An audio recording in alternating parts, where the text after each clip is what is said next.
இஸ்லாத்தில் ஈமான் என்பது அல்லாவை ஏகனாக ஏற்று அவனது கட்டளைகளுக்கு முழுமையாக கட்டுப்படுவதாகும்.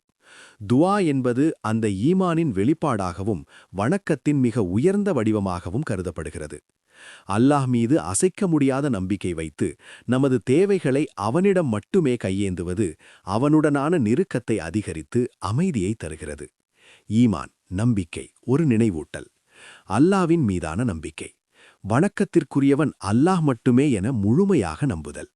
மறைவானவற்றில் நம்பிக்கை. மலக்குகள், வேதங்கள், தூதர்கள் மற்றும் மறுமை நாளை நம்புதல். உறுதியான நம்பிக்கை. சோதனைகளின் போதும் அல்லாஹ் நம்முடன் இருக்கிறான் என்ற நம்பிக்கை. துஆ வேண்டுதல் ஒரு நினைவூட்டல். வணக்கத்தின் சாரம்.